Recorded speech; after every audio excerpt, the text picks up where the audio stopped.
All right, everybody. This is our first interview for After Awakening that we've done in months. So we're here with my buddy Ted Hawkins. We just came off of a retreat. So yeah, we'll be going into Ted's story, how he had a major shift using Moo, and yeah, we'll take it from here, man. So how'd this all begin for you, brother? Well, geez, we'll move real quickly through childhood up until the point that I got into a lot of trouble. So, um, kind of I would say almost an atypical model. Alcoholic parents, dysfunctional, some generational trauma mixed in. I found myself being super, super rebellious, not fitting in anywhere. Um, really having, lots of struggles with social circles. Um, moving so lots of got into lots of fights. I was in fairly violent environments growing up as a military kid, so I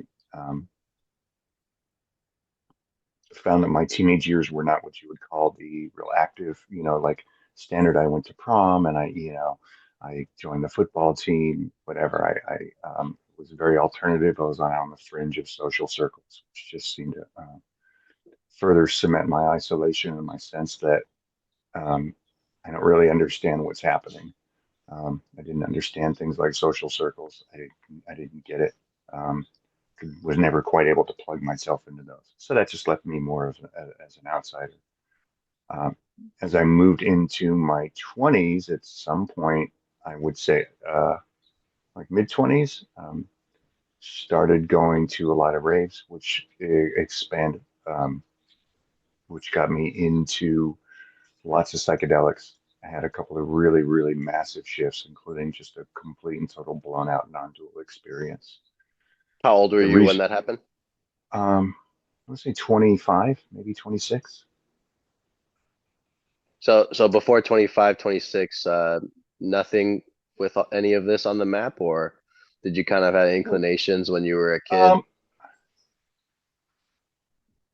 when I was a kid, there were certain small things I was able to do that I just thought everyone was able to do. I was able to make my room brighter and darker without touching lights, you know, like significantly dim it. I don't remember that skill. I've tried to re-invoke it. I don't know how I did it anymore. Um, and then somewhere around my late teens, I think there was always some sort of like a deeper subconscious pull because I got into some very active churches, went down the Christian path for a while, and not like getting into sort of a very stale type of a Protestant or a Catholic environment like those really radical churches. So there was a pull there. And I did notice at the time that how I seemed to approach it, like I devoured it. I devoured any and all of the content that I could get, So it wasn't Mhm. just necessarily reading like the Bible, but there were smaller books written by people like the mystics, where they were talking about being in deep communion with God or being in prayer and being in prayer by yourself. And so I really was really drawn to that. And then I started to notice that there was a dramatic difference in between how I approached this whole thing and then the my entire social group at the time, which they had like college age specific groups in the church, and they wanted to be social and they wanted to gossip and they wanted to I don't know what it was, but it seemed to me to be more purely social. It's just like any social group. Drama, things happening, people dating, people not dating, who's doing what. And what state was this in, or country? California. Okay, okay.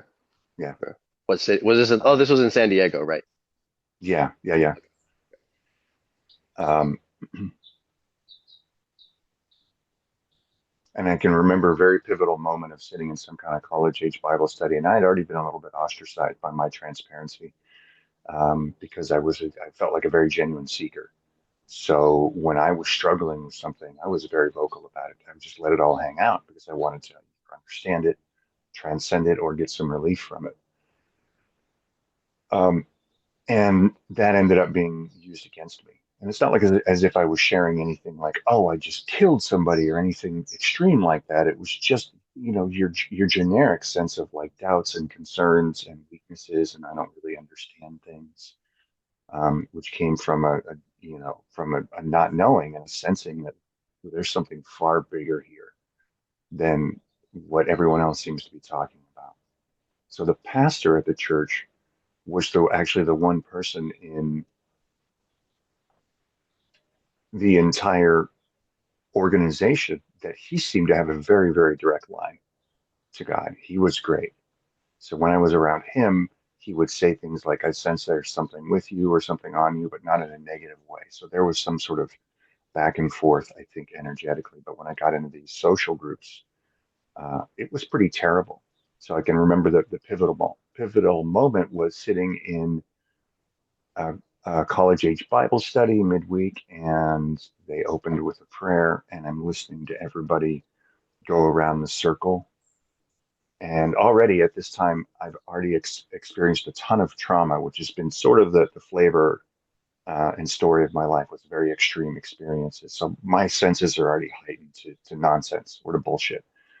And Mm, they're mm, going around, and each one's praying, and I'm paying very, really close attention to it.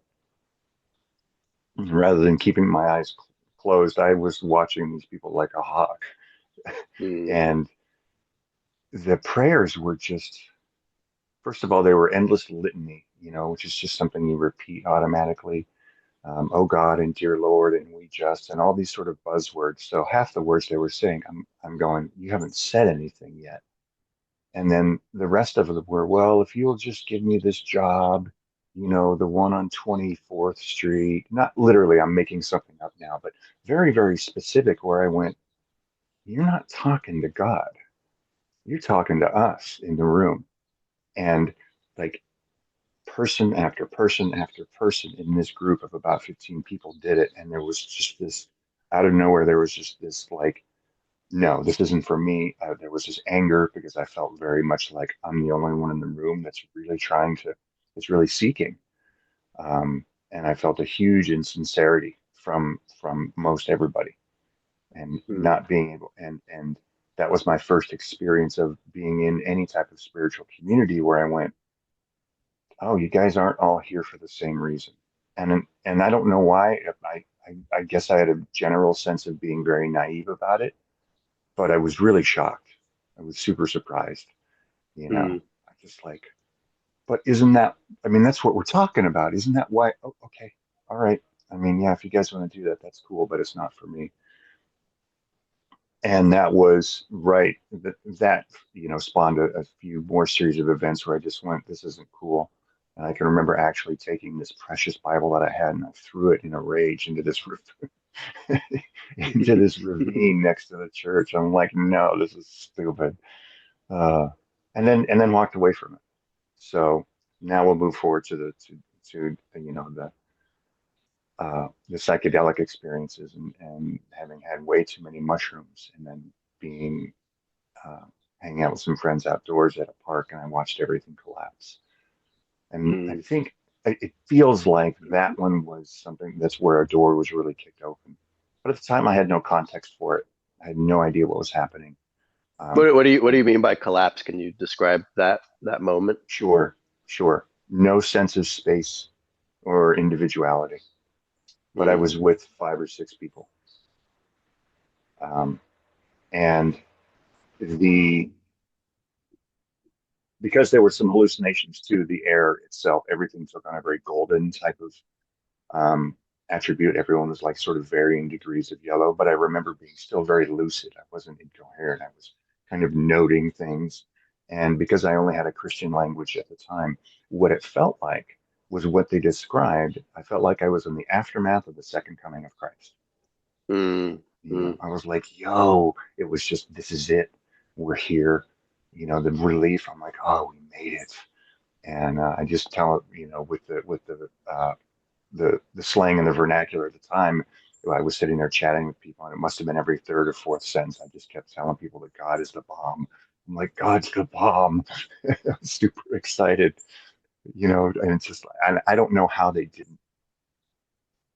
even ask me, or maybe they did. Hey man, are you okay? They just very nice group of friends. They just let me go with whatever, whatever was happening at the time. And I don't remember you're anybody. like, okay, this is beyond okay. This is as okay as it can get. Yeah. Right, right. I'm like, yeah. And so they're here with me. I'm like, oh, so, and then I just reinforce it. I'm like, it actually happened. This is amazing. I'm like, now what are we gonna do? I've You entered the know? kingdom. This is the Yeah, benediction. yeah, yeah, yeah. And I recount this event because I can remember as I was starting to sober up and everything was starting to wear off, and I was clearly in no condition to drive. Um, and we were up in the valley by you. We had to drive all the way down to San Diego, which is about a 3 hour drive. Yeah. So I'm in the back of my friend's truck. And I can remember as all of that was fading and sort of regular reality was setting back in, just sobbing, Wow. just crying. I was like, as it's going away because it was so vivid and so intense and so immersive. And there was only this. Um, and feeling, sensing that this was slipping away from me, and then I had to go back to regular life was just rushing. And I think that set something that I didn't have any context for, that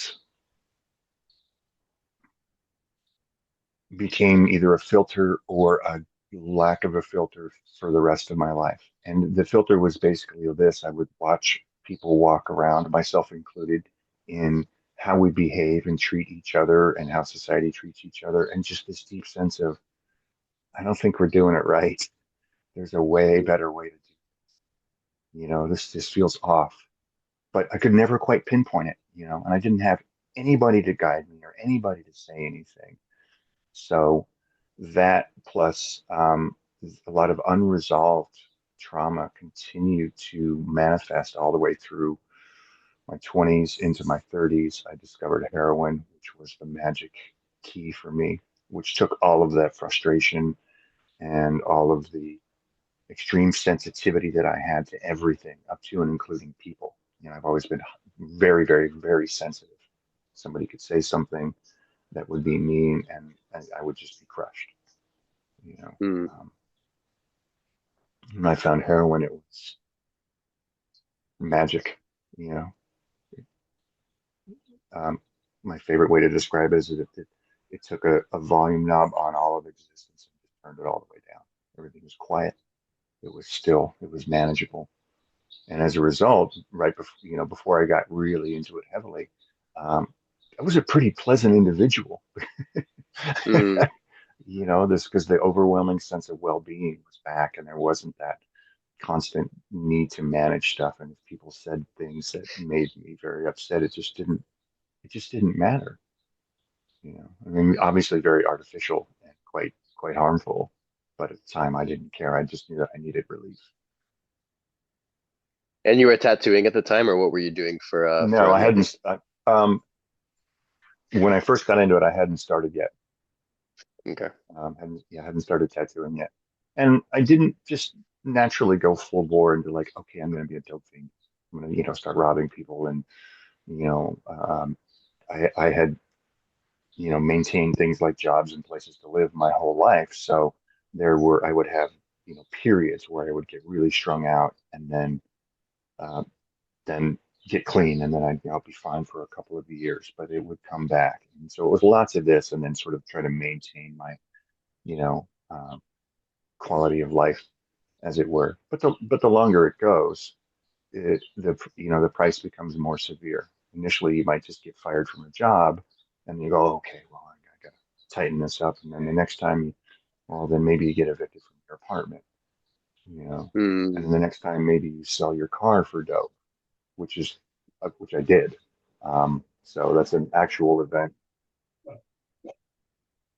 Um, and then it just progresses and gets worse. And as this it continues to unfold, at some point I started tattooing, and then I was sober for a long time. My son was born, so I was like, okay, I really need to, uh, maintain. But the unresolved stuff, uh, I think when it remains untouched, it's going to come back. It always comes back without some type of release or solution or feeling through it or something. It's always a driving factor. Even if it goes dormant for a while, it's going to come back. At the time, would you say you were trying to mitigate your sensitivity or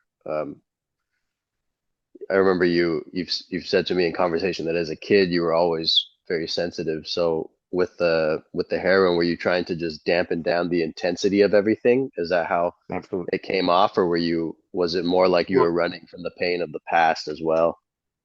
I mean, I would say both, and they lead, and they lead to each other, and then they each perpetuate the other as it progresses over time. Each one gets worse Mm, because there was a sense when I was getting high and I got strung out, there was a sense of failure, there was a sense of shame, and that I might behave in a way that I was never, um, I didn't know if I was capable of such things. Like I don't know if somebody turned around, I might be digging through your purse because I needed money, mm, or robbing, it's not necessarily robbing people. I never robbed people at gunpoint or anything, but just stealing, lying, manipulating so that I could keep um, a steady flow. And then there's more shame. Plus the sensitivity comes up when you have those moments of being sober and you're like, oh my God, what am I doing?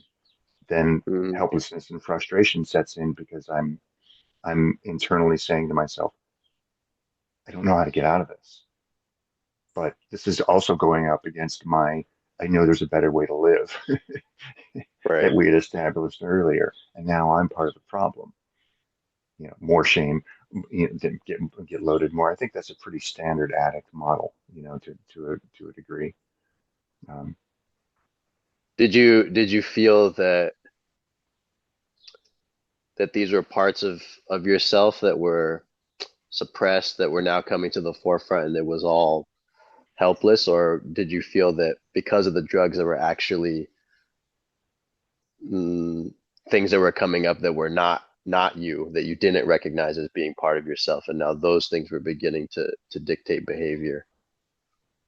Again, both, Okay. because the some stuff, I mean, a lot of the really strong drugs, up to and including alcohol, have a distinct physical effect on the body. Mm, And heroin, especially when I'm doing one, is the entire physical nervous system is addicted to the drug. So let's say in an alternate universe that I was a completely balanced person, but I was addicted to, say, painkillers or something. As soon as you take those away, your whole body starts screaming at you. So that's one aspect of it. mm. Then you have the unmitigated trauma and all of the other stuff that comes in as well too. So you have both of those screaming at you. So I'm trying to suppress both of them at the same time. And the unfortunate part is the only one I was aware of was the the physical effects. I didn't know that I was in just a massive general state of discomfort. Like I was basically a giant clench. Like there was Mm. no ability at the time to examine that, to explore that. I had no any type of practice or relief or anything. And if you remember the last time that I did any exploration on that, I was in the church and that ended up badly. It didn't work out. So you don't feel comfortable at that point. When you become deeply cynical of Mm. like, okay, everyone else around me is already behaving like total jerks. So why would I even trust you? Or with my litmus test of testing people, um, if you haven't been where I've been, you have no credibility with me in the arena of advising me on how I should go about my life. Right. Right. You just haven't been there. So how can you tell me? Sure, that makes sense. I should probably stop doing that because it's counterproductive. But do you know what it's like to actually stop doing that? You're trying to Mm. tell me to just stop and be a stronger person or pull myself up by the bootstraps or any number of very dismissive type of statements that we hear when we're in the middle of this. You know, um, they don't carry any weight.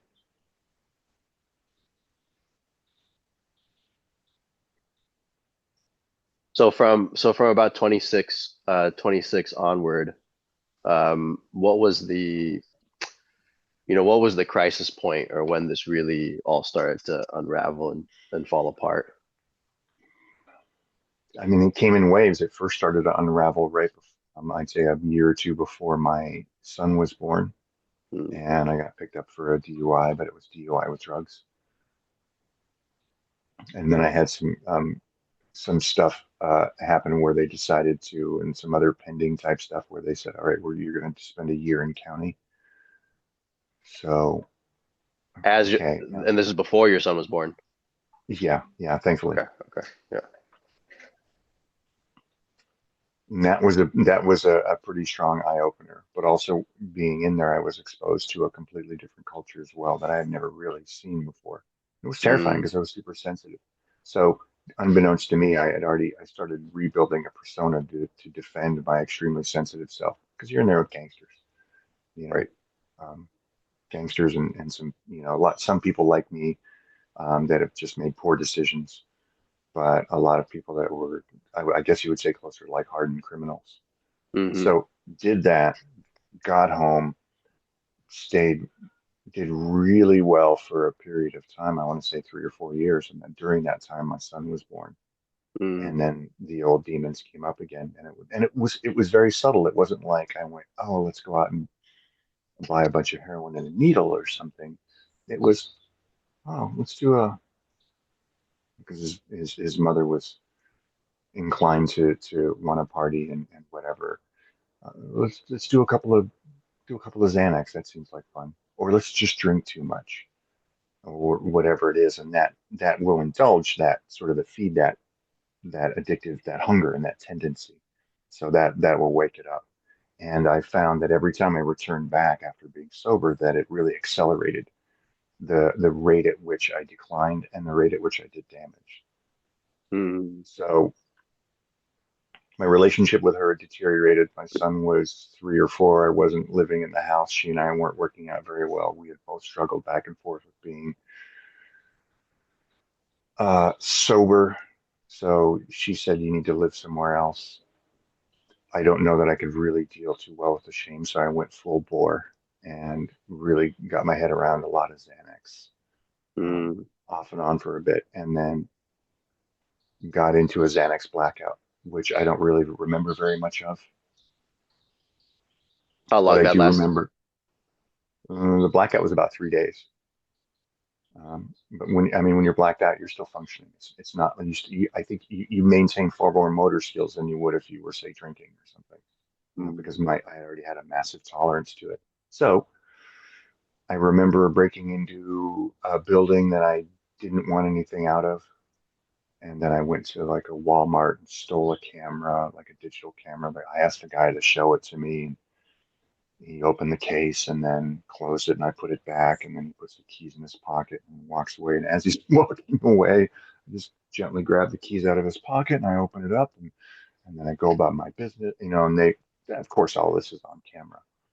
mm. And by the time I had broken into the business, I had set off the alarms, and I'm wandering around not really knowing what I was doing there. Really, it was just, I seemed the thing to do at the time. So they sent a police dog in after me, and that didn't work out too well. Um, so I ran through a plate glass window trying to get away from the police dog, and then finally made it outside the building and found myself in a row of about 8 or 10 cops with all the guns and tasers on me, and they're like, "Get down." So I got down, and I'm on my knees, and my hands are up. And at the time, I'm just crushed. The shame. I already knew that I was just on a mission to destroy myself. Um, and I'm screaming at them, "Just shoot me! Just shoot me!" You know, I don't care. Just shoot me. And while this is happening, wherever it is that I've come out of the building, the, which was behind me, the dog comes up and then just clobbers me, and then we wrestle around before I um, took some damage from the dog.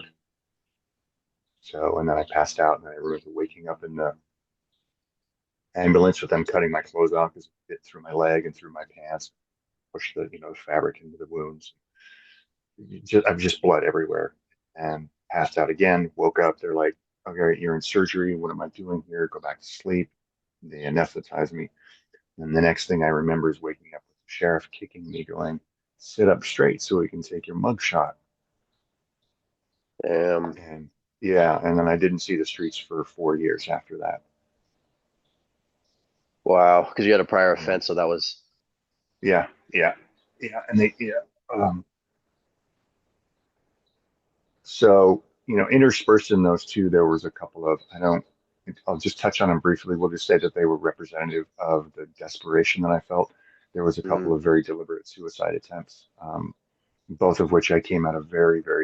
One didn't work, and because I just threw everything up, I'd eaten just massive handful of Xanax. And then the other one was with heroin, which I put enough into a rig, into a needle to certain it was going to kill me, and came to about 12 hours later. this was it. This was while you were in jail. You tried this. No, I'm sorry, I backed up a little bit. I was just Okay, adding those on to the, but in the not too distant past before I got to got it. jail, within a year or two prior. And I've heard of some people having sort of like transformative experiences after a suicide attempt, you know, and mine was the exact opposite. I woke up mad. I was like, Mm, why am I still here? What the, this is, so you gain at a level of desperation, so with mm, everything that we've taught, we've covered the cumulative, the sensitivity as a child, the frustration, the not understanding why people that were appeared to be seekers were insincere, the huge openings, and then my subsequent just repetitive failures at everything and anything. Um, all came to a point, and there's a level of desperation that I can't even describe, and it becomes in a way, I mean, it is an escape too, of mm, course, but a willingness to face death where you really know. I mean, it was very clear both times. I'm like, I know what I'm getting into, and mm. anywhere is better than here. I don't care what happens. So, but this is absolutely unbearable. I can't stand another second in this place.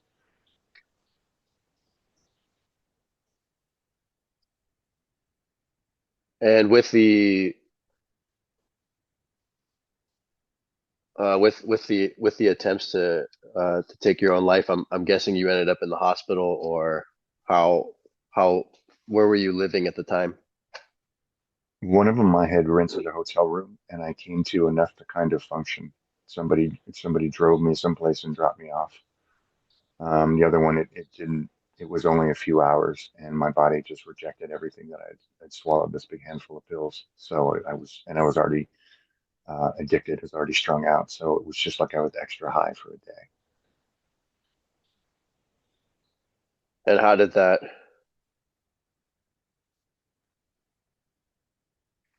What was the? And you don't have to answer this if it's too personal, but when you woke back up, or you came back to after an attempt, what was that state like? What was that consciousness like?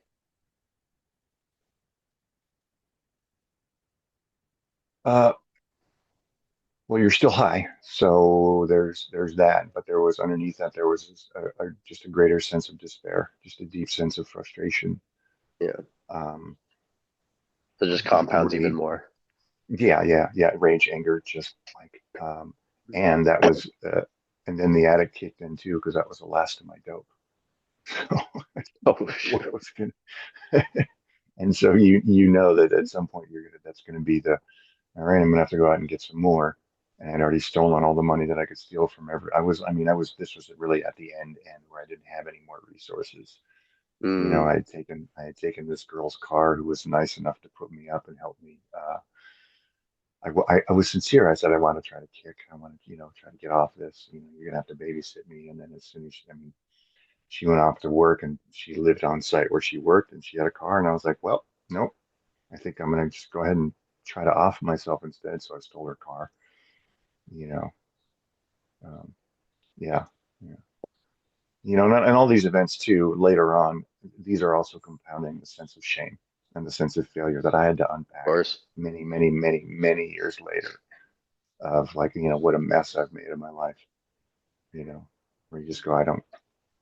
And the I think the message since I was a kid was always not good enough because I was disruptive or um, Well, so they simultaneously put me in like these gifted classes, which Mm. was weird, but um, and all of my progress reports and report cards always said, "Well, he's so bright. If he would only apply himself." And I've heard that lecture of like, "Oh, you have so much talent, but you're or potential. It's always potential, but you're wasting it." You know.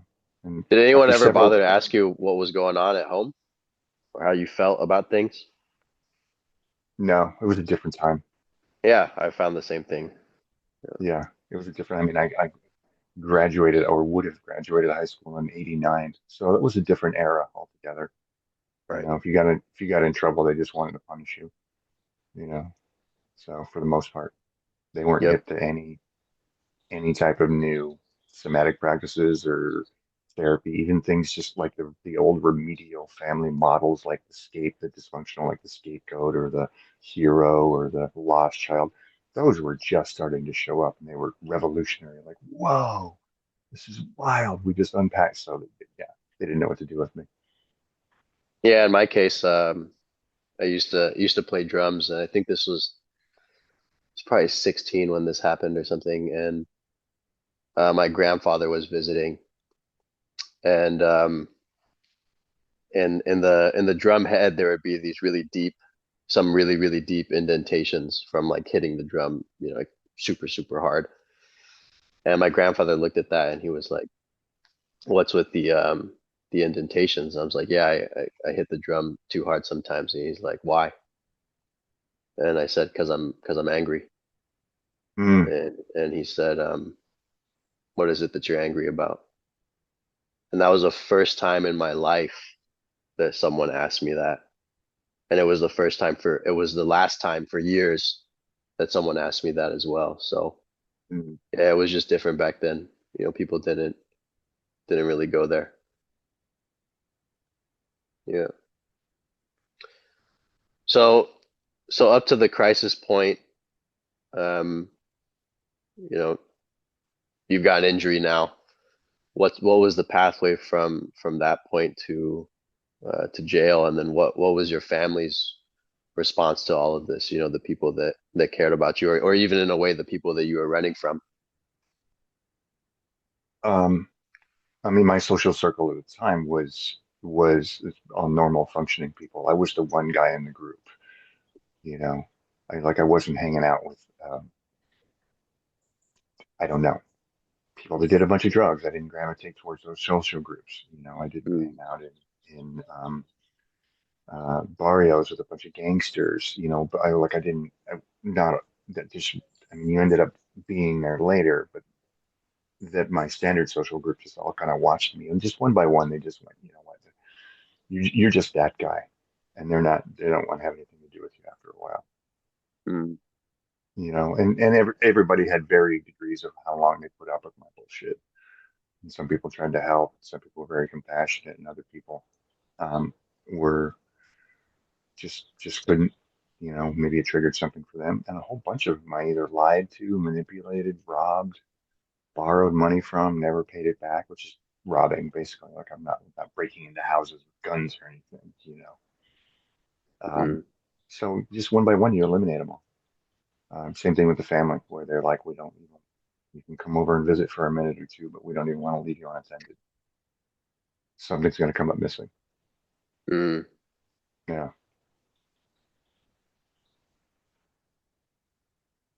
So I get sentenced and they tell me 4 years. And I'm like, okay. Um, Here we go. The funny thing was, I felt like about a year before that, I couldn't tell you why, but I felt it coming. I'm like, I'm going to end up in the pen for sure. Mm. I'm going to be in prison. So it's prison. Being extremely sensitive, I created a very, very strong persona right away, right away. And I'm pretty Or tall. had I'm to, not a, had to, right? yeah, Yeah. mandatory. Yeah, mandatory. Pretty big guy. So that worked out really well. And I already had, shaved head and tattoos. Um, so I was able to sort of blend right in and put on, just full chameleon. And that lasted for I would say a year or two out of my 4 years, but I ended up being involved in a prison riot where I saw people die, and watched just some of the most extreme violence you've ever seen. Which went on for, they were inside buildings where the correctional officers, where the cops couldn't get to us, so that it wasn't a 5 minute and they started shooting. It was extended. Wow. So, um, yeah, and these things do leave marks on you. They really, really do. And I noticed it, um, clearly. It's not as, shall we say, it's not as poignant or sharp as it used to be, after so many years of working with it. But also it does, it puts a different perspective on what's important and what isn't important.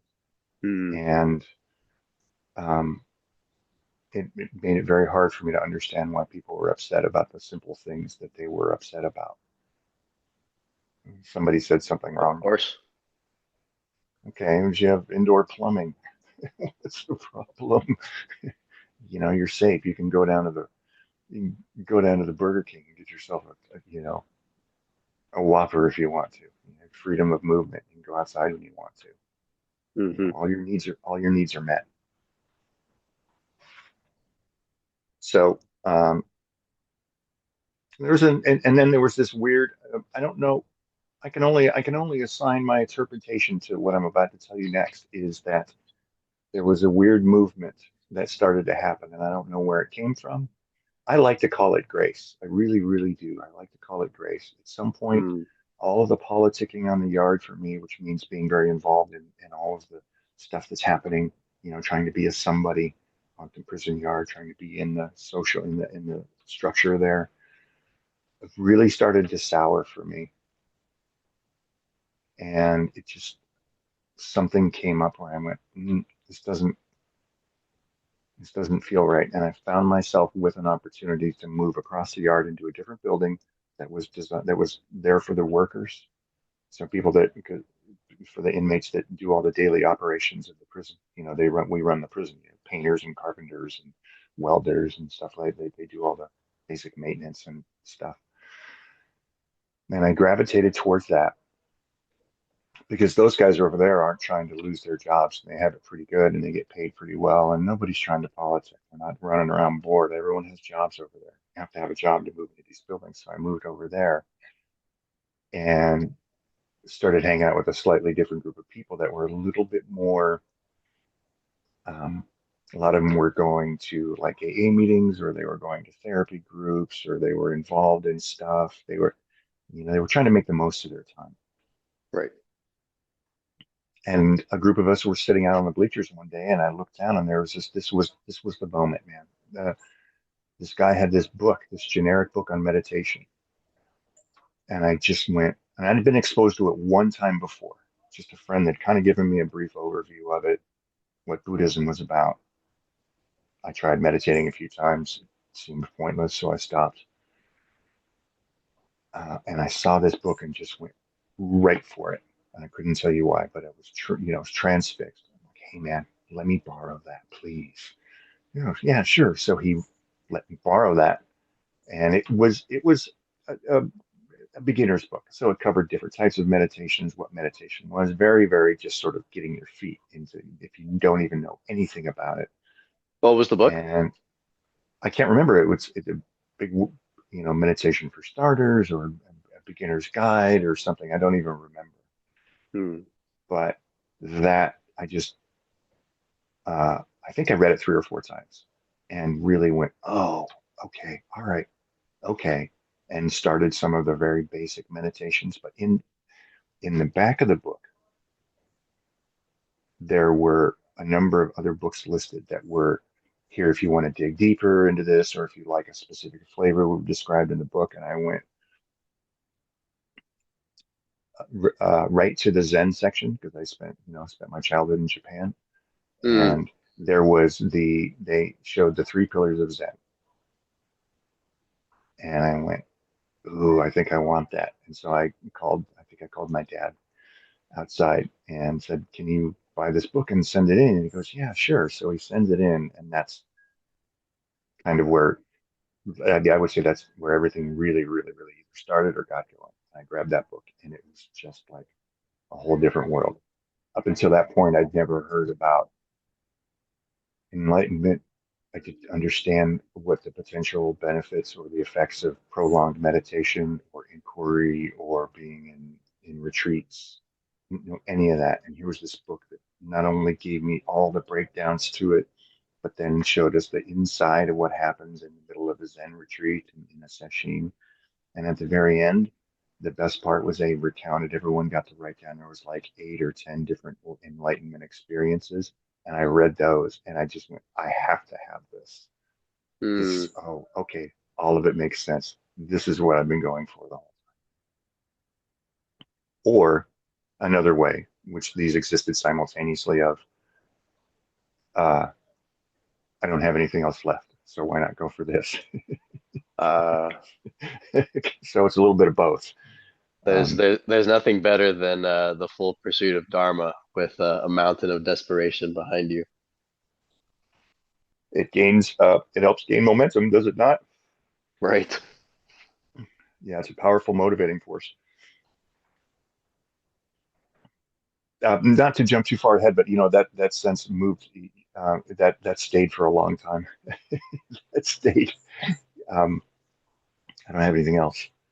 Hmm. That's it. For different reasons, of course. When you start to really understand that whatever the apparent material world is going to offer you is deeply unsatisfying, um, or temporary at best. If you're going to get, oh, this could be good for a little while, and you see right through that. So I started meditating and was just cooking with it and just was just sitting with it. And after a few months of this, I went, why can't I put myself in a self-imposed retreat? I have the time, right? And the whole book talked about the first thing you do is you work with the koan mu. So I went, okay, I'll sit down and I'll work with this. And sort of, I did the best to clear my own path because there was a few people. By this point, I wasn't really socializing with a lot of people. You know, um, there were 4 or 5 guys that I tended to socialize with regularly. Maybe a couple of them at where I worked in the prison and in the building that I stayed in as well. And I just let them know, hey man, I'm doing this meditation thing. Um, I'm not allowed to speak or I don't want to speak. So give me a few days, just so that people didn't go up and go, what's up? Mostly I didn't want them to break my concentration. Right. So I tried to pave the way there and then sat with Moo for 3 days. And you were And at cycling the, this continuously, right? From the moment you woke up, everything you were doing, move, move, move, yes, move, move, move. everything. Yeah. So sitting for as long as I could. And then of course, when the body said to get up, it was walk. And I would walk up and down the hallway. We call it the tier, walk up and down the tier, um, in the building, just in silent. Yeah, but just you just never let go of it. You know, even if I found myself, if I would wake up in the middle of the night, it was there. Mm. Just because I'd really set this intention of I'm you know I'm a pit bull at this point. I'm not letting go for anything. Um, so at the end of 3 days of applying intense pressure, I don't remember feeling a lot of discomfort. I do remember that it was just a tremendous effort, But I wasn't like, oh, I don't want to do this anymore. There was a determination I never even didn't know I had. And I walked into the chow hall for breakfast, and a friend of mine sat down across the table from me, and I looked at him, and he was the guy in the one of the guys in the prison that kept himself busy by always having something to do, but it was always a little dodgy. I was at a little hustle. I'm going to get some tobacco here. I'm going to do this over there. I'm going to do this so I can get more food to put in my locker. Always trying to gain.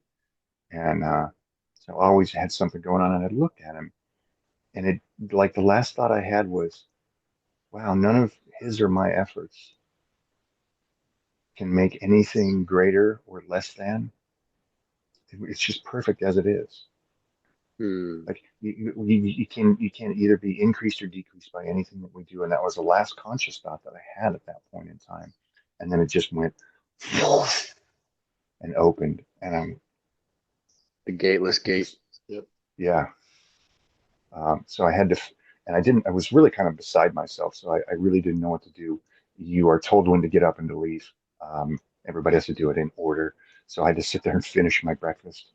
And then kind of once I got out of the building, kind of run back to my cell. And the next 3 days are a little blurry, but I remember just basically everything changed.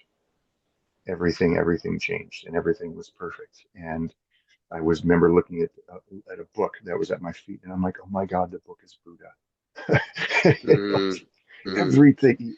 And then, uh, laughing and sobbing and crying, just all of it all over the place. Some stuff was hysterically funny and stuff was tremendously beautiful. And then I would just cry and cry.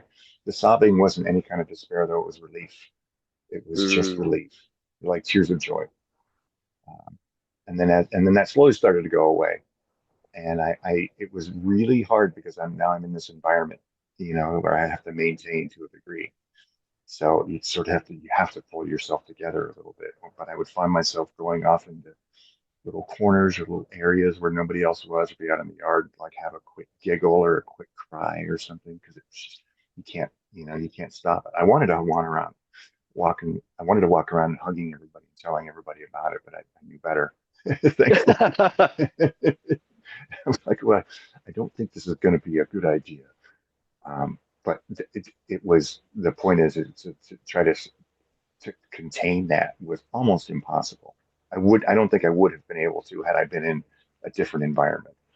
And how did your body feel from the inside during this shift? And where was the narrative processes that was there the entirety of your life up to that point? At that point, it was first of all the body was it felt like I'd been plugged into a light socket. Mm. Extreme bliss, like literal electricity running through me, everywhere. And you can't sleep, or you can barely sleep. That's right. You might get 10 or 15 minutes and your eyes would shoot open and then go back to sleep. I will say, and I've said this before, is that that's not a state that can be maintained by the body, not that type of state. Uh, and it's very taxing. So at the end of 3 days, I was exhausted, Right. of just like, wow, that's just so much energy for the body to handle. But the narrative felt like home.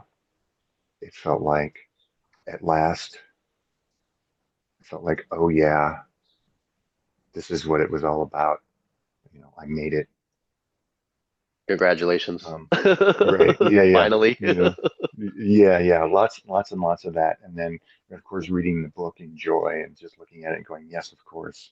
Whereas before, parts were a mystery to me. Parts of I don't understand quite what they're talking about, or I can intellectually grasp what they're saying here with this guy's describing this opening.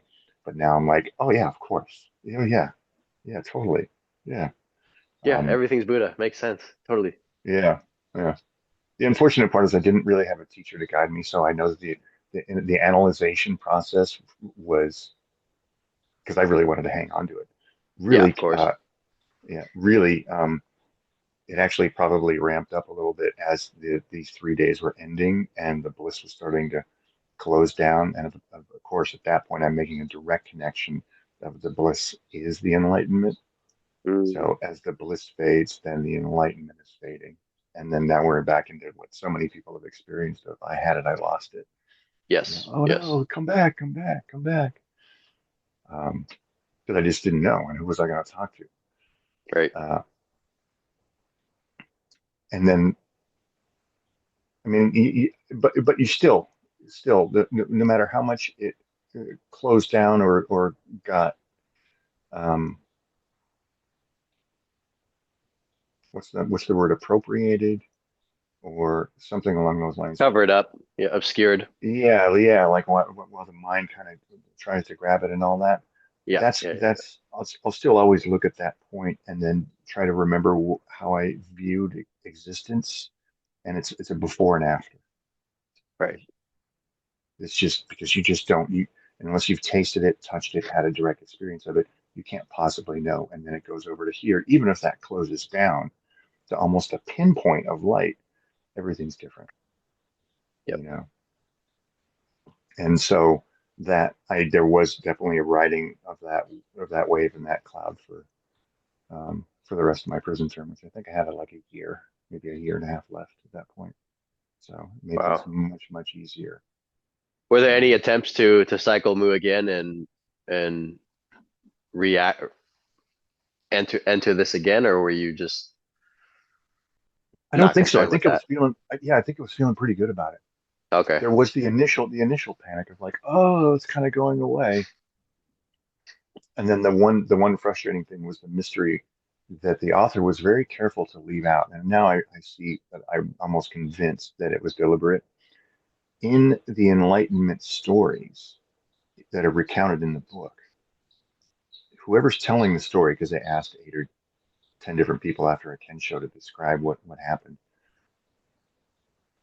they describe it and then they describe meeting with the Roshi, with the teacher, and then they simply mention, and then I was instructed, almost in quotes, and then I was instructed how to continue from there, how to practice from there. Mm, And not one of them tells you what to do. And I remember nice. looking at that, feeling like it was like watching a sentence that somebody had written and never finished. And I'm like, and do what? And I really needed that. And I had this sense of like, why are they hiding this? They're not okay. But, but so that was in there to a degree. But I also it was just so dramatically different that I was just sort of moving around, going, "Whoa, what is this? This is a Right. whole different thing." Sort of orienting to a different perspective. So they would never give you the post awakening, after awakening advice. They left that part out. Bastards. Yeah, yeah, that's what didn't happen. I was so mad about it. Like no hints. And then because I had nothing else to do, I went back and scoured the book a number of times. I'm like, it's in here somewhere, or it's cryptic, or no, they it felt like they deliberately scrubbed it. It's just no, we're not. After that point, you know, and I felt like the implication was is that you needed to work with a teacher from that point, or needed to be in that, Right. and that was written in the 50s or something. So it was a much more heavily gate kept type of True. a process. It wasn't just out there. So there was definitely some barriers there, and I'm like, God damn it. I got the keys, but I don't know where to walk. Right. They gave me the keys and they didn't even tell me where my car was? Yeah. Yeah.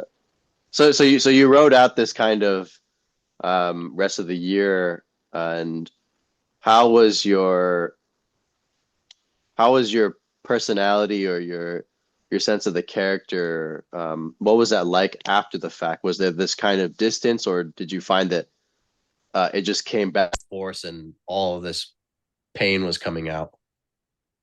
No, that didn't show up for years. So years afterwards, there was a pretty dramatic shift in not only how I looked at things, but there was some reduction in things, stored trauma, stored energy in the body. That's inevitable through sit because I sat so many hours before then and then after then. And then at that point, meditation was just a routine for me. So I was generally just happier, just less reactive. Mm, Um, that driving, self-destructive thing was gone. I hadn't gotten into the deeper layers yet, of course, but it was enough that I was able to go out back into society again and function quite well. You know, the first tattoo shop that I got back into, the guy's like, "So you just got out, huh?" I'm like, "Yeah," and he goes, "That's weird. Why?" "Well, you don't seem very prisony." And I remember thinking, that's weird. Like, why would I? mm, Because it just didn't, I found myself being infinitely kinder, nicer. So closer to that original configuration of being more sensitive and more gentle for a while, for a while. Um, and I think always enough to not go out there and just completely blow my life up again. Mm, So that, and that was grace too. So for the next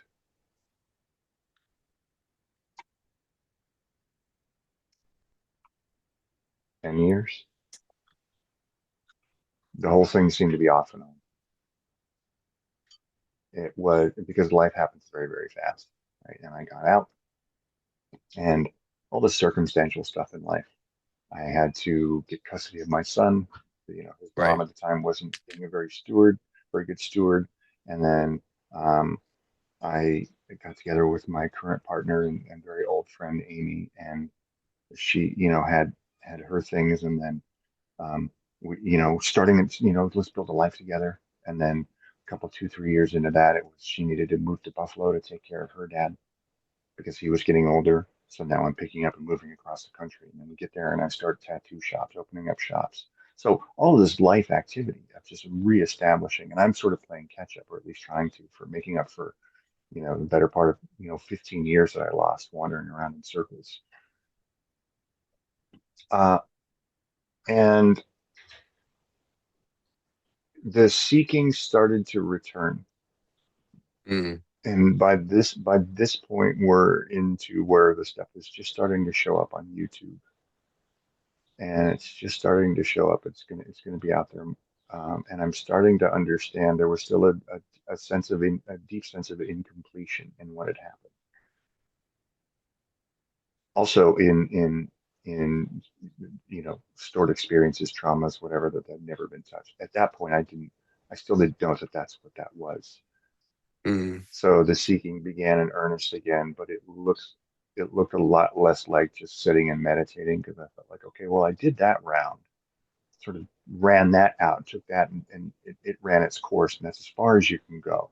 You can work with Moo, and then you're done. My assumption, right at the time. What are these next levels? What are these next stages? And then I started learning about stages of awakening, and everyone seemed to have a different opinion, but universally, they all kind of said, yeah, that this keeps going. And part of me was very curious, and then part of me knew, yeah, that feels right, and then part of me was very dismayed. I thought I was there. And remember, I'm not working with anybody at the time, so I'm sort of learning this on my own just by feeling through this. And there was that, oh crap, I have more work to do, don't I? There's more to be seen through, there's more to be cleared, there's more identity to fall off. And so that started a 10-year cycle, just kind of all over the place. I would occasionally talk to teachers. I would spend thousands of hours watching YouTube stuff. Um, then, circumstances and the way my life was going too. My son was struggling. He was starting to have problems. Um, that was triggering a lot of stuff in me. I felt like I was losing control of being a parent. I'm also trying to seek. Also, I'm still in this. Everyone else, it's me. It's a relative degree of some kind of enlightened me. So I know how to behave. I know how to do this right. Rest of the world is still not getting it. And that's going back to those earlier patterns. So that starts to really cook and starts to do. But I'm not clear enough yet to see anything along the lines of separation or my reactivity is something here. It was still external. There's still a deep sense of separation there. So if you guys would just get your shit together and I'll act as if you are enlightened or whatever, just be nicer, then things would be much, much better. So a lot of externalization onto stuff. And it didn't dawn on me to take any of that and use any of that as like inquiry or examination or to look deeper or to maybe sit in more meditation or to work with a trauma therapist and nothing. It's just, it just so it, the frustration continued to mount.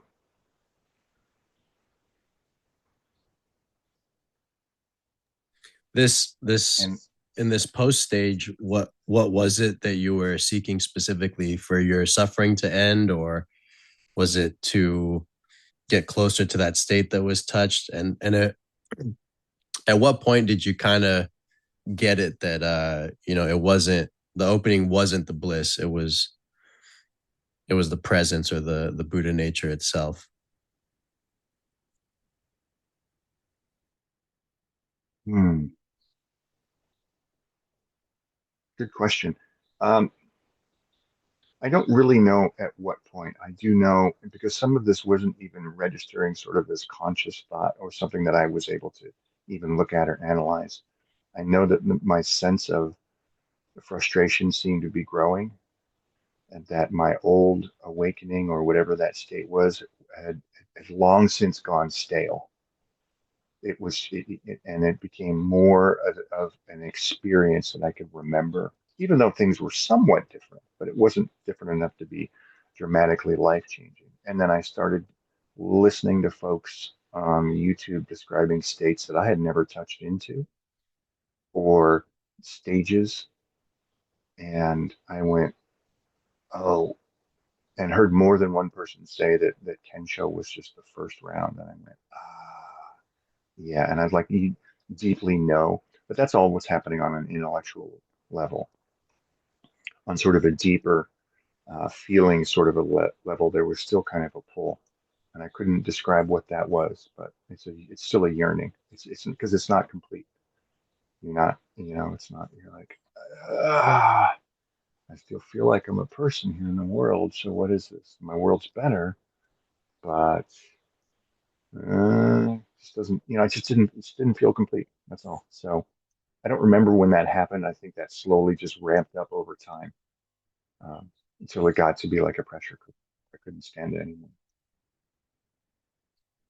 And during that time, I was still drinking alcohol. I was still being pretty self-destructive. I wasn't doing drugs or anything, but I was just ramping up to make a bit more of a mess out of my life because when that frustration comes, that for my personality type and everything I ever experienced, frustration can only get to a certain level. And then I already have the two suicide attempts under my belt. So I'll just blow everything up, figuratively speaking. I don't mean make bombs or anything, but um, of like, I just know how to throw everything to the wind and just say, fuck it, grab a backpack and I'll just go just walk into the sunset and see what happens because you've already been there. Um, so the desperation can only get so far before you start acting out on it a little bit, or before, I did have that restraining factor that says don't do anything stupid, but that didn't do anything.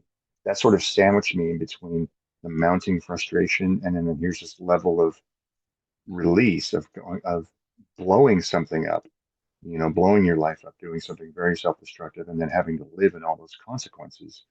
Like, okay, this is as far as I can take it on this one of being self-destructive, but the pressure is increasing, and you're somewhere in the middle, you know.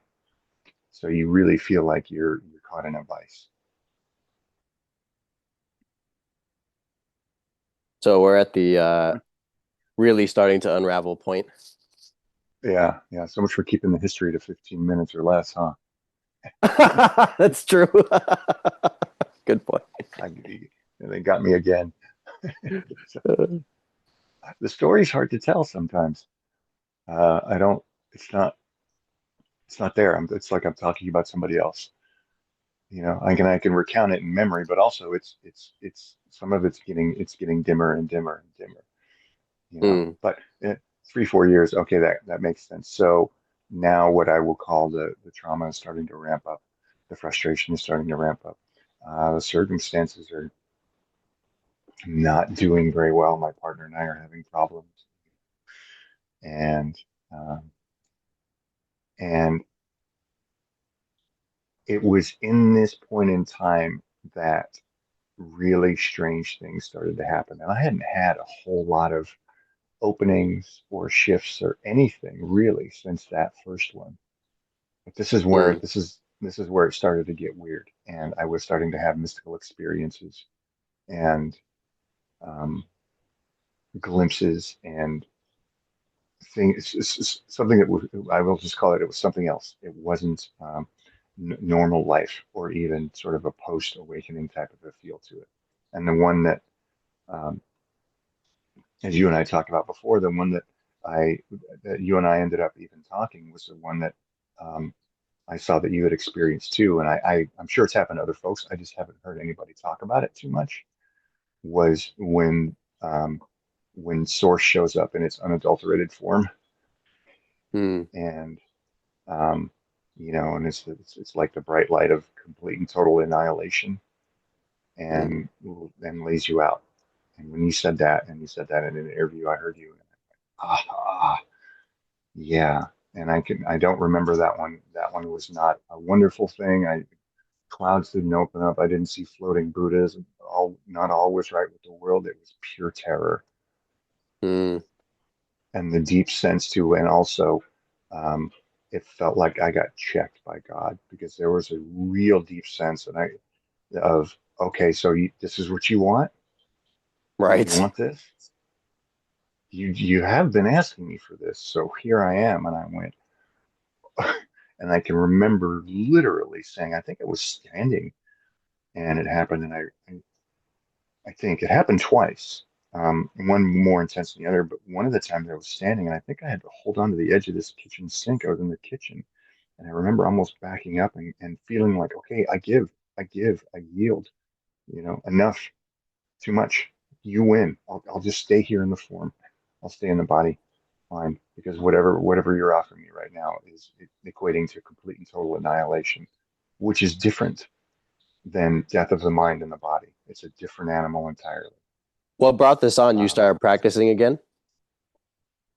no, um, I was really, really heavily seeking. Okay. It showed up one night. I wasn't entirely clear-headed when it happened either. I wasn't on any type of psychedelics, nor was I just completely. I think I'd had a couple of beers, so I wasn't sober, but I Hmm. certainly wasn't drunk. I was just one side of disconnected from reality. Just, I'd let my grasp A loose little just a bit. little bit. Yeah. Yeah, just a little. And it showed up. Um, the context for that too, though, is that I was doing a lot of complaining and sniveling, existentially speaking, a lot of yelling at God and a lot of yelling at existence and giving it the middle finger And then and sort of existence showed raging. up at the door. Yeah, yeah, sort of raging against it. I'm like, I'll show you. Yeah, yeah, of If course. you if you've ever seen that old movie, have you ever seen Forrest Gump? Yeah. When Lieutenant Dan has the face off with God on the ship when the storm shows up. That I've been doing a lot of that. Like, I'll find it's you and me. It's time for a showdown. And I got 5 seconds into round one and went, no, okay, nope, absolutely not. You face the void and you're like, up, Yeah, yeah, not yet. Too much. yeah. Be careful what you ask for. Right. Um, because if it shows up, it'll and varying other experiences that were quite similar to that, where it felt like I would be given a choice in a split second to either leave the body or not, and I Mm. came to. I couldn't. It happened so fast. I wasn't able to register it as it was happening.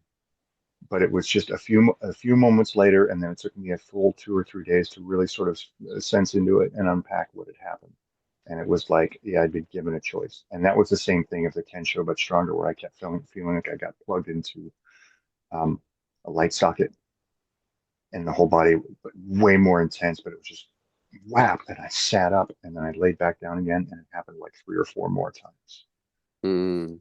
in like a 15-second period. I was just like, oh my God. And in those times, I was somewhere else and then had to really go, what has happened here? And apparently, I made the choice to stick around. You don't remember the blip, the I don't remember what happened when I was there. I just remember the uh blip. But then I had to go, okay, what just happened? And then these senses came up that something had happened. And I could be wrong in my interpretation, but it really, really, really felt like that's what had happened, was I had been given a choice, and I had a sense that had I chosen the other direction, that I might have just died right then and there, been one of those people that mm. died in their sleep. Um, and of course I couldn't tell you that for sure, but that was the general feel I That got was from both. the very strong sense, yeah. Yeah, yeah, yeah. So this was all around the same time period. And then as things, fast forward to a year or so later, things really started to ramp up. Circumstances changed, and um, I don't know that I ever really started practicing in a Zen type of way again. But I had things like presence practices, or working with sense gates.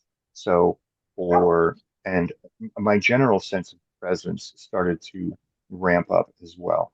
Mm, And so there were, as a result of that, it would seem like there were things there was clarity.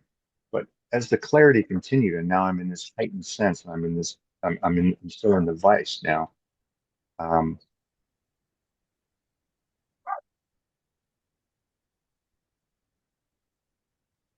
that the further we go into clarity, the the more stuff we clear out, or the more our practice increases, and the less the fewer and fewer identity structures fall off.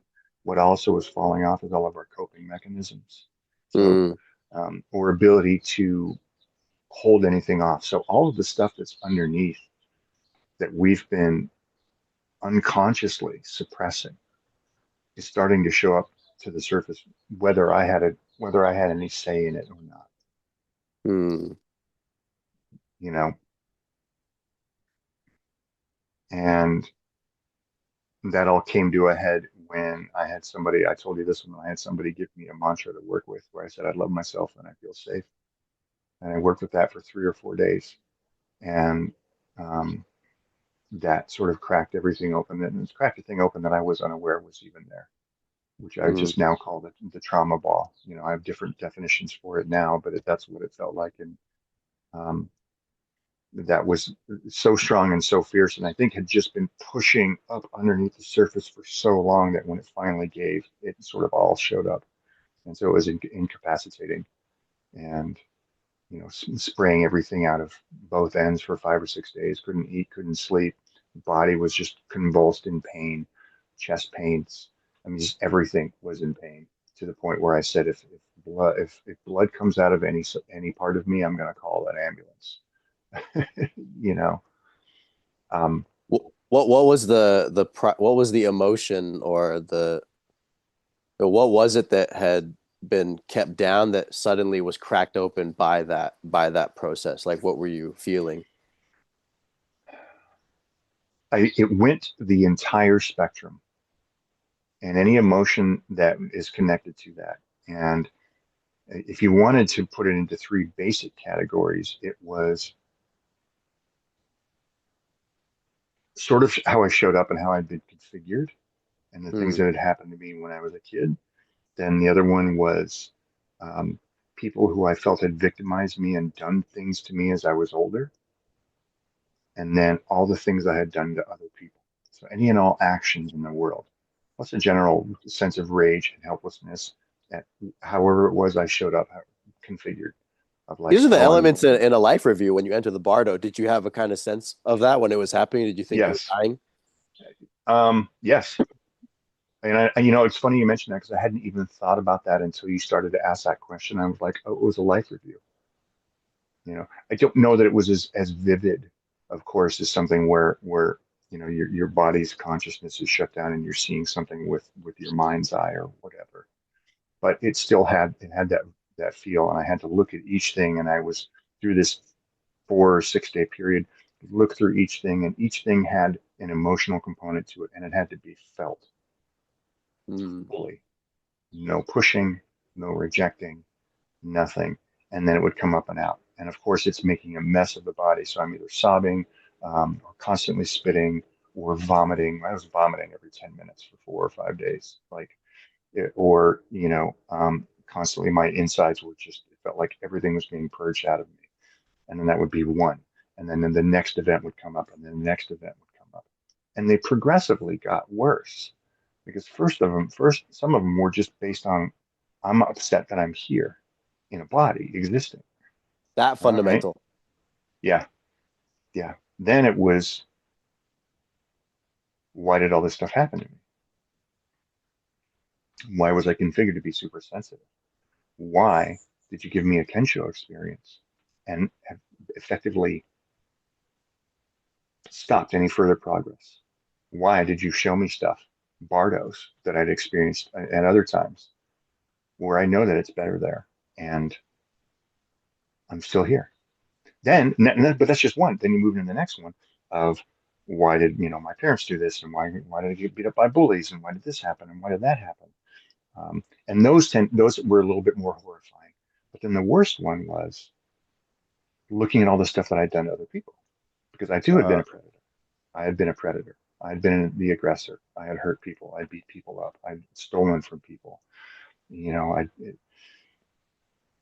and that had its own thing. And so every one of these that I'm mentioning, each one has either multiple sort of doses or rounds of it, and then you have to take it in and feel through it, and then the body reacts. And it just seemed to be endless, where you just, um, I remember praying a few times and just going, all right, well, if this is it, then I'm ready to go. But also, um, with all the fear, with all the sensations, with everything that was unfolding at the time, was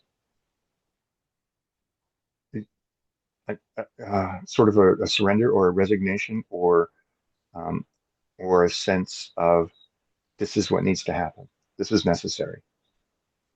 And I can't tell you what that really feels like. I can't even put it into words, but you give into it while simultaneously hating it, of course. So a part of you just knew that this was required. Yeah, Yeah. yeah.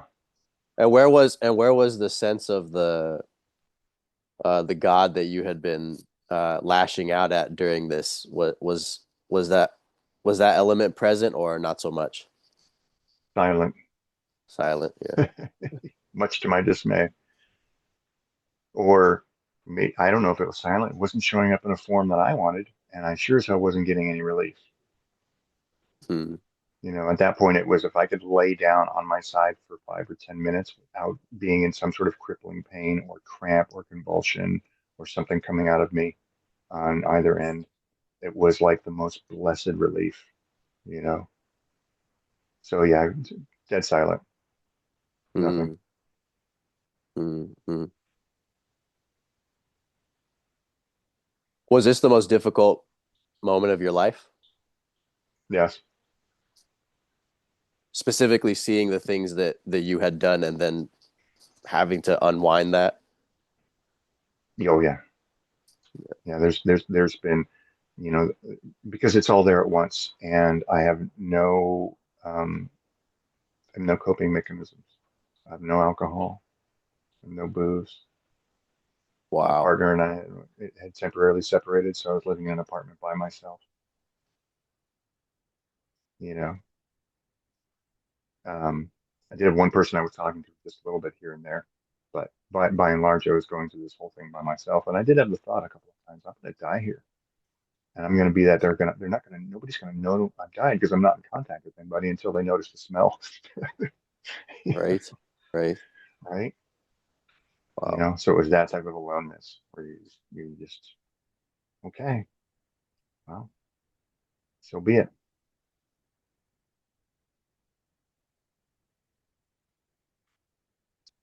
And what happened after this? If that was the crescendo of the experience, what was what happened after moving on to the conclusion of it?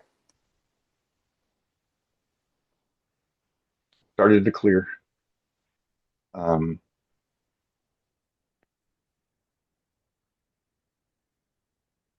I hadn't cleared all of it.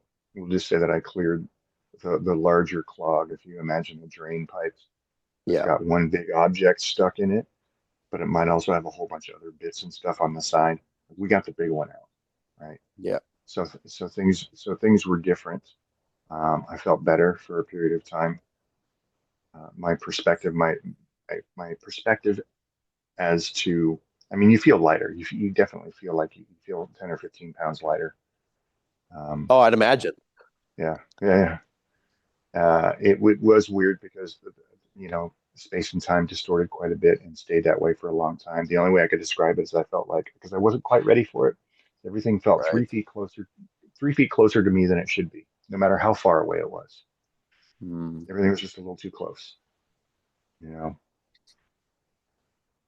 I wasn't ready for that. Just everything to come right up here again. Um, and then it just seemed to be a settling period. This was another one where it was I guess a prime event where everything felt better and felt different, but it still hadn't. Man, um, I hadn't sorted all of it out, Right. which can be. I think if you're listening to it, can be sound. You know, if someone's listening to it, it can sound a little dismaying. Like, fuck, you went through all of that, um, and there was still more left. And I always qualify it and say that this was clearly a very extreme example, and this is not indicative of how it's going to unfold for everybody.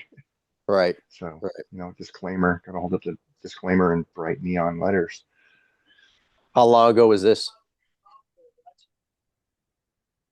2.5, 3 years ago, Oh, okay. I think. Okay. Yeah. Yeah. So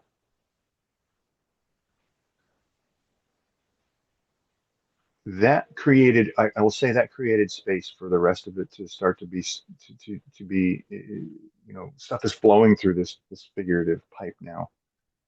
But it's still not done yet. But while that's happening, some more of the intensity and the burning and the steeping is starting to ramp up. Mm. It's really, really starting to go. And we'll say that the last year or so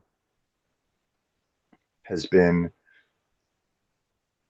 obviously, increased amounts of clarity, increased amounts of insights, a massive decrease in identity structures, Right. right? Which makes sense because all And that karma was burned off in that 3 or 4 days of yeah, yeah, actually having to confront all of that. yeah. And I don't view, I mean, you can, of course, zoom out and say that there is just one identity structure, but the direct experience here is that the identity is either there are a number of structures there that they have different levels or layers Right. and substructures, or you can say that there are pieces of the identity that get chipped and broken off. And either way, but it's not necessarily just a solid thing that's just going to be gone. Um, Right. so those guys were continuing to be seen through. Um, and then the process, I found myself for a short period of time being even more reactive about certain things. There was more pushback on things. And so where I'm at in this identity thing is as I'm moving out of the specific experiences and the stored stuff that I had from the past. And now we're more into stuff that's more fundamental in nature. That's also existential in nature. And fundamental being this is how I move through the world, or I have a body, or this is a way in which that I will interact with things, or a in which I view the human experience, and then it goes even farther down, and that's a little bit harder to describe in words what that is, but very existential. Um, Mm.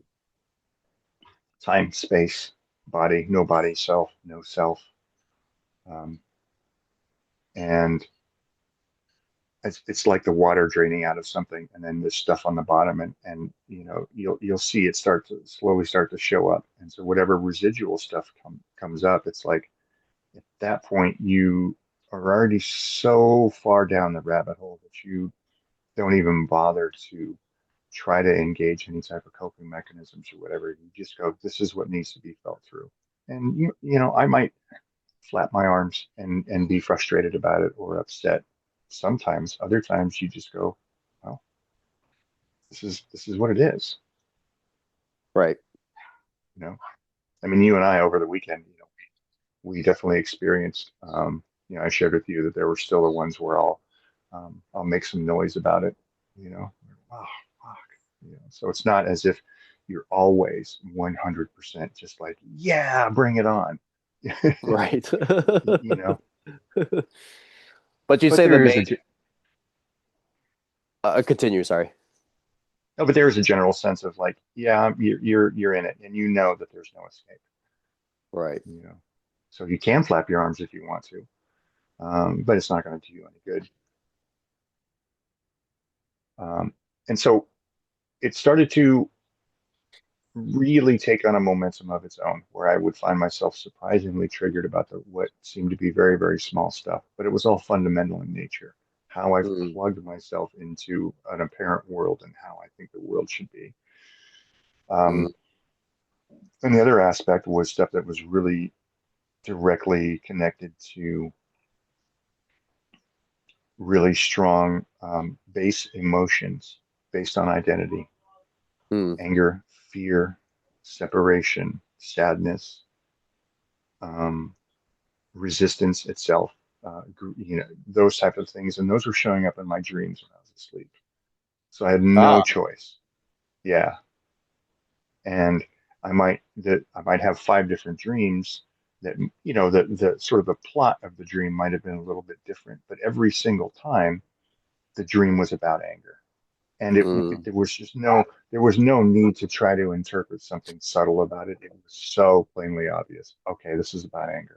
And some of it was just there wasn't necessarily a lesson. It was like this is leftover stuff. This is energetically stored that you need to feel into this.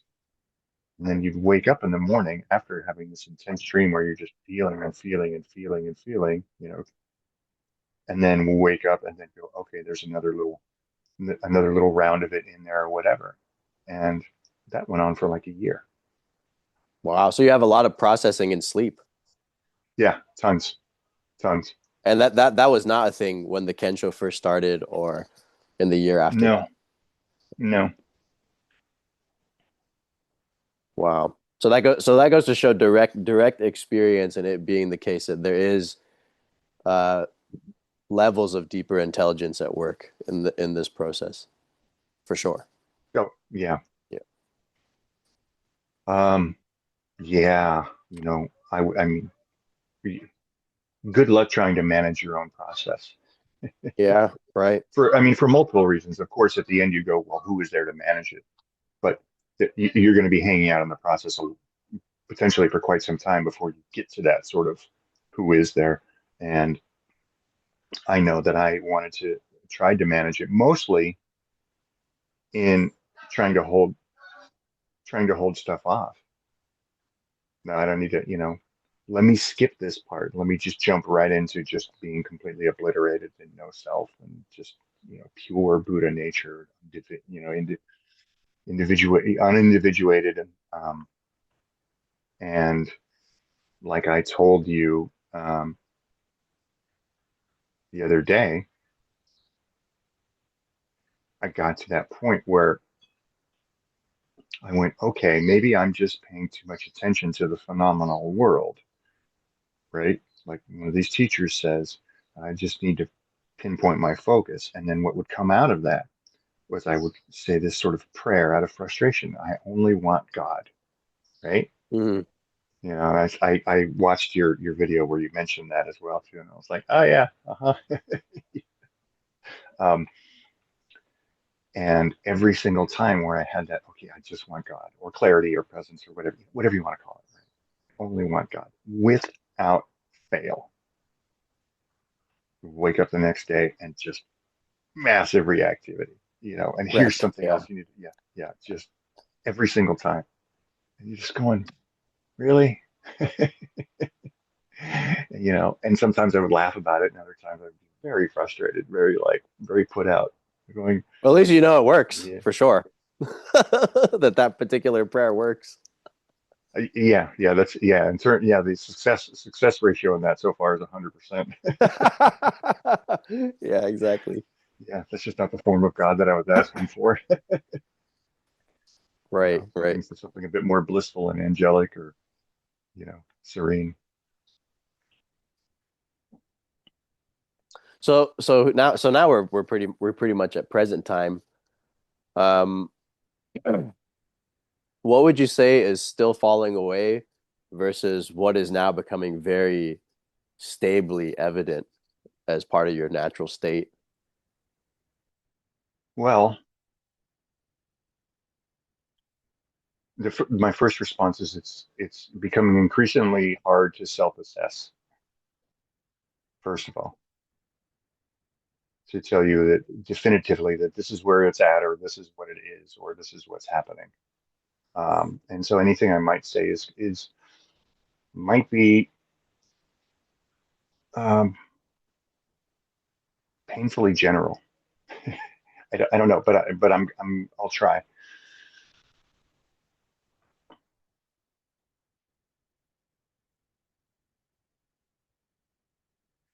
I'll say what had been clearing out were, I would say, some very deep remaining pockets of identity, right? And the last few months especially have been around real deep, basic, fundamental ideas of how I think things should go, or that I have any sense of being able to orchestrate this in any way. And I think there are levels to that. And I would, if you had you asked me, I don't know, a couple of years ago, I would have said, "Oh yeah, it's all just happening, and whatever happens, happens, and it's fine." And yet there was a very deep expectation that I don't know that from here on out it should look a certain way, or it should be a certain way, or this is what I want. And those things I just simply couldn't see. And that becomes the trickiest part, and where I think a real kind of a different type of come to Jesus moment happens, a real different type of surrender when it starts to really, really show you that these are the things that you're still hanging on to, and that absolutely everything has got to go, all of it. And so I spent some time really in, I guess you would call it an inquiry or a contemplation. It doesn't, the words really don't matter, of going, all right, am I willing for all of this to completely change? Up to and including, the body dying. What if I crazy terminal illness? What if I was homeless? What if, you really have to look at those things because I think there's a lot of assumptions. Everything will be fine, or at least I'll still have this. What that at least I'll still have this is representative of an identity structure. And I think for me there was a natural seeing that there was a terror, a fear of like, okay, I'm I'm going to surrender into this stuff. But if any type of bad thing happens, that's not that's not okay. I don't know if I said that clearly or not. And then even deeper than that, any sense that I was doing any of it the entire time, any of it. And so now we're really into the deepest existential stuff. Um, and now for me, it feels like it's moved into arena, and it has been for a while, but I think it continues to deepen. We're not only has it gotten tiresome to even have an intellectual analysis of it at all, it's completely pointless. It just doesn't, and is actually um, counterintuitive, and or it actually can be kind of detrimental. Right. So when we were, it's just you're just no longer in that arena. You're in the feeling. You're just in pure feeling, sensing, curiosity. Um, there's been a deeper sense of just exploration. Yep. Oh, let me check this out. None of that. I don't think any of that could have really been explored or really been even entertained for any period of time without all of those other identity structures falling away first. At least not here. Right. I couldn't. I still had a need, or I still had um, an agenda, whether no matter how hidden or how slight or how subtle or how deeply buried it was. You still have an agenda for how you want this thing to go, or that you even understand what this whole thing is, because how could you possibly? But while you're still in those beliefs, you're still functioning in a three-dimensional world. You're still functioning in the world of relative. You're still functioning in the world of separation, where you're like, there's you and there's me, and I have to apply some kind of effort somewhere. Mm. Um, and that was really, really, really driven home, um, even more so uh, through the retreat that you and I went to. Mm. I'm not in charge of this. And the overwhelming sense, why, whilst I absolutely complained and flapped my arms through the vast majority of that retreat, um, in retrospect now and what it feels like afterwards, you're just swimming in grace, man. You're swimming in grace, and you're in, you know, if there's, I mean, not even setting aside the discussion whether or not there's a you there, we're just bringing up the word you um, for conversation or for context. But this Right. has nothing to do with you, and you're not going to be able to finish yourself off. It's an impossibility. You're not going to be able to unlock the final identity structure. That's just not where this is headed. It's you can kind of prime the pump, I suppose. And it felt in a way like I was doing that. And I say that very loosely of like, okay, well, But even that's being directed. That's the thing. yeah, yeah, yeah. Like even, okay, well, I guess, because like my body the last year has been going like it's always aches, always pains, much milder, but I'm like, okay, so I guess my body just hurts now. Okay. Or something like that, where you just go in one form or another, the sense is this is just how it is. And something says, sure, why not? Okay. The fuck am I going to do about it? I can't even, like I can't even bring up volition Right. to even bring up the energy that feels like I'm going to whatever, fill in the blank seems irrelevant. Yep. Yep. So And it's that like really got, sorry, you please go. even these last bits of control, personal directing, and agency are falling out. Yeah, yeah. Yeah, and it doesn't feel good. And in times past, I've never liked it when other people said things that were really absolute around this. It doesn't feel good to say, and they've all fallen off.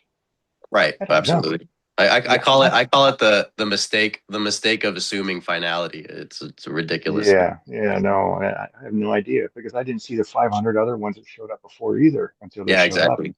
So who Exactly. knows? But it doesn't matter. It doesn't matter. Maybe It's really maybe maybe remaining bits would be a better word than final bits because we can only speak of the thing itself that's yeah. present. We don't know what's behind it. Yeah, for sure. No, yeah. There is a pretty strong sense that it doesn't matter. And Right. again, now it's curiosity. And even when curiosity shows up, okay, this feels like this could continue endlessly. This feels like this could deepen for forever. It's what I All said right, well, too. It's actually a question that I posed to Peter Brown, who was one of my teachers. I asked him. I only met him in person once, and when I was with him, I said, "Yeah, in your book, you mentioned a sphere of light coming into the room when you were recovering from cancer, and then this fractal nature of reality was revealed, and then your narrative structures just were no longer being able to take in. You couldn't take them seriously anymore. This is at least how he described it. He said when he was asked like what was the difference between before awakening and after, and he just said I just could not take my narrative mind seriously anymore. It didn't stop then and there, but it was just no longer taken as real. And so I asked him from that day when you were 49 till now, you're in your 70s. What has it been the same since that day? Because guys like Gary Weber claimed that. They said, yeah, they did that back then and it's just been silent ever since. And mm, and Peter's answer was always deepening, forever deepening. mm, Yeah, yeah, yeah, yeah, yeah. I like the always deepening better than the finality. You right. know, I mean, the reality of it is that anytime you open your mouth and make a statement, you're in one sense it's incorrect, and in two, you're attempting to freeze frame a moment in time in motion that's, or not even in time, you're just attempting to freeze frame an experience and go, this is how it is. It seems completely irrelevant. Right. You know, if you were to ask me the same question 2 days from now, the answer is going to be different. Yep. It's just because it's just so clear that that's the nature of things. You know, Yep. um, Yeah, it seems that there can be a clear demarcation from uh, waking up out of the dream, as you could put it. And I think a lot of teachers present that that's it's just a full stop from that point on. mm, And I think it's the full stop of the reality of personhood. But there really hmm are things that are completely inconceivable that begin to open up that were part of the deeper intelligence that has been guiding this whole thing. There's no way that we could have came up with how this was going to unfold. yeah. So, Nor could it ever become static. right. It's just that's just not. So there's nothing static that can be claimed at all. Yeah, yeah. Even I mean, even in Mahayana Buddhism, they call them the stages and grades of omniscience. Mm, So we may just be getting to um the way that I put it is the far shore that's talked about may be connected to an island that very few people have ever charted into. yeah, I tell you what, there's I had a sense every I would have a sense every so often, usually after moments of clarity, and or some also some very personal identified moments of listening to non-dual teachers speak and going, well, that looks dry, you know, that's it. Just based on, and they weren't saying anything correct about being disparaging to the teachers, but just how the Sure. words were coming out. Um, First of all, the sense is okay. Um, there's an awful lot they're not telling the general public. First of all, and right now I understand, rightfully so. You know, rightfully Yep. so. My conversations would be very different with um, people, depending on what I sensed, you know, where they were at, type of a Yeah. thing. Um, and there's some stuff that I also there's some arenas now where it's beyond the scope or even the desire to want to share it. Yeah. There's just no way. There's just no way. You know, you would have to have some sort of direct connection plug into the experience here. Yeah. To understand it. But Yeah. Just yeah, can't be but captured. those but that yeah, so the depth of that and that continues to exist simultaneously. Obviously, it doesn't show up all the time here, right? Right. But when it does, you're like, yo, whoa, okay, all right. And it's really, you know, some it can be very wonderful and very kind of startling, but also the sense of the depth of it. And then you're going, okay, well, there even that, like the context for that is still the context of the loose model of things like gravity and a body that needs to be fed. Um, so Yep. that only goes so far as well. And then you and I have discussed what it's like when the body sense is gone and some of the stuff that we've experienced, right? Um, where there's infinite possibilities, Yep. infinite possibilities. And I felt like I called it down into something that seemed at one point very obvious to me was if this that is can appear like this, it's regardless of whether we like the flavor of it or tired of the flavor of it or want to modify the flavor of it, its simple existence as this quite clearly states that it can easily appear as anything else. As anything It's, and everything. I mean, it's just, it becomes so plain, you know, it becomes obvious almost that it's remedial, where you just go, yep. You know, I could say something silly like a whole world could turn into giant spiders, and you would kind of just be like, okay, sure, why not? Or whatever, you know. Yep. So Yep. that's where the curiosity comes in and the exploration. And then I had a sort of a sense of like, and I mean this very lightheartedly, of like, well, fuck, let's just get the rest of this obvious part out of the way. Um, want to see what else is going to happen. But you're not, you know, while you're sitting here mucking around with all of this, you know, struggling with identity and working with your stuff, all that, um, you might be missing out on something else. I don't know if Yeah. you want to edit that. I don't know if you want to edit that part out or not, you know, because No, it that's could be good. very, I think it could be interpretative of what, you know, but you don't get to circumvent this. I haven't been able to any of it, perhaps, or if I did, it was when the body was dying and I was hallucinating, or I was on a lot of drugs, or I was in deep sense of despair. But at least how it happened here, it seemed that I had to kind of feel through all of it first, all of the stored experiences. Confront all of it. Yeah. Yeah, yeah. I don't know how it's like for other people. And I know you and I talked about um, realization doesn't necessarily um, um, do anything to modify the psychological aspect of the body that the realization has been expressed in. Yep.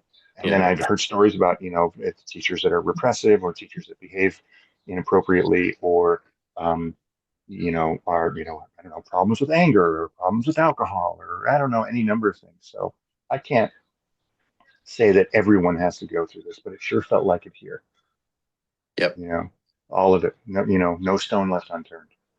I think there's always a calling to it, but it gets ignored. Like even the presence of a major addiction like alcoholism, like literally every single time that impulse comes up and you get drawn into that tunnel of the alcoholism, that is like the alcoholism bardo. Like the actual thing is coming up Mm, all the time to be worked through, but it just gets perceived as a habit, and then we're just like, okay, it yeah. is what it is. But it's interesting because although that seems really evident, I don't know how cognizant even a teacher of it would be unless they had a near death experience and faced this type of stuff coming up in like the process that you went through that lasted 3 or 4 days. Mm, Um, yeah. there's a really and everyone knows Jed McKenna, right? So Jed McKenna wouldn't talk about any of actually he just would totally disregard any of the spiritual and mystical, super conscious stuff that would happen. And then he had a near death experience, and he was in a hospital. He was in the hospital for a time, and he wrote about what happened. And a student sent this to me actually, the specific email threads where he talked about this because he never mentioned it after the fact. Like he just wrote about it once, or he wrote about it in three emails, and then just never mentioned it again.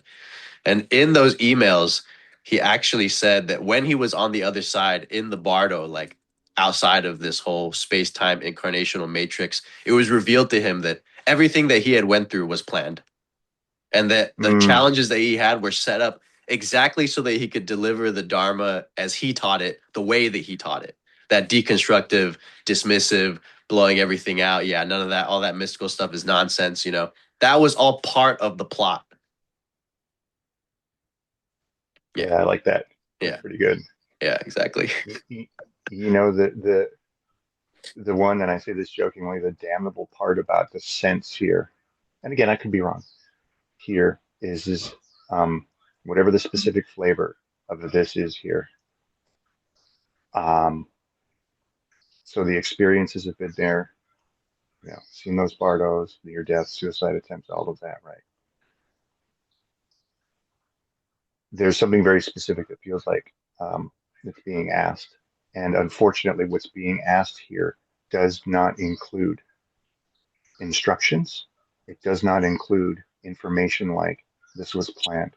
What is here is complete and total close your eyes, stand on the edge of the cliff, open your arms, and fall back with no guarantees. And that many times over this whole 15 years sucks. That's the worst kind, because so many times I'm just begging, okay, just give me a little tidbit. Let me have the angel come out of the cloud and say, this is why you're doing this. You have a purpose, or this thing will happen, or here's how it'll end. And the deeper sense, almost like a quiet answer, almost, but not quite, not even loud enough for me to go, ooh, was that an angel? Was that God? just a sense of like, no, I'm blind faith for you, man. Might not be that way for other people because Right. their karma is different. But for you, it's blind faith, and you go. But the only reason you respond that way is because that's your weak spot. Yeah, That's your you want it. kryptonite. You want it to be different. Exactly. Yeah, that's your kryptonite. You know. So there's no guarantees, no end in sight, no carrots being dangled, no brownie points, no merit badges, none of it. You know? And it's just now, like last, so very new, 3 to 6 months of going, getting comfortable with that. Very new. Like, okay. Even at the retreat, yeah, I put up a fuss, you know, just so, I was like, oh, great, I'm here to. I was talking to Cam last night. I'm like, oh, yeah, so I disrupted the retreat. Not really. No, you didn't. No, right. It felt like it though, Um, really had to flap my arms and be a big old drama queen about it. Um, uh, okay. Sometimes the Shakti's Um, strong, bro. Sometimes the Shakti's strong. That's the only way I would put it. It's all good.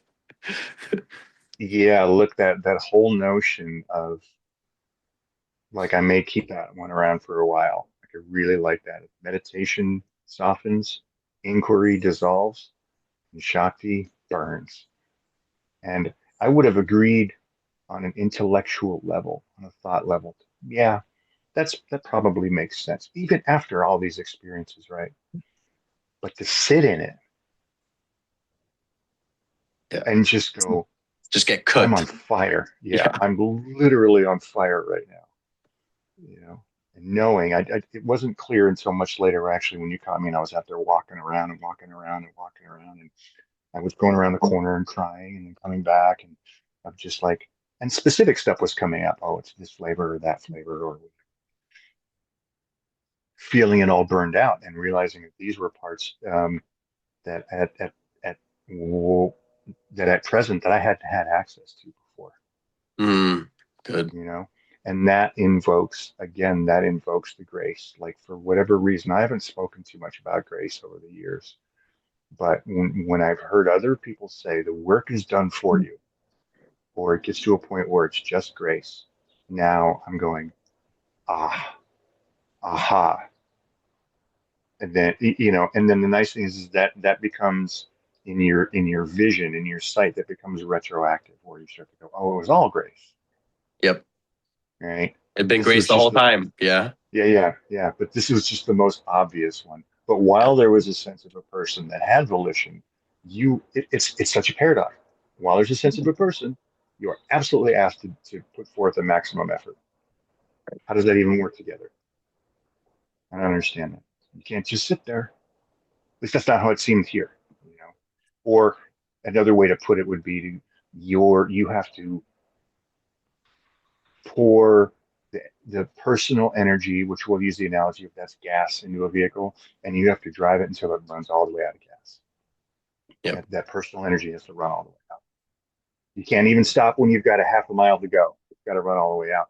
And the problem is that while that's running out, um, generally nothing good is happening, and it doesn't feel very good, and it's not very fun, and there's just failures littered all over the place, and all that. It's because it's a person, you're Yeah. doing it, right? Right. But maybe so you're like, oh, this is really isn't working very well at all, and it's just a constant reminder, but constant but repetitive, irresistible force of like, you're not there and you're not in charge. So I think that was a long roundabout way. I think I answered your question Yeah. of what's happening now or what it's like. You did, man. This was a great talk. I'm looking forward to doing another one, man. And I'll put your YouTube channel and all your info in the description Okay, and everything. And yeah, thanks for coming on and talking, man. This was great, and I know people are gonna love it. So thanks for your time, Ted. great. Yeah, man. Yeah, much love, man. Much love, brother. Talk to you soon, man.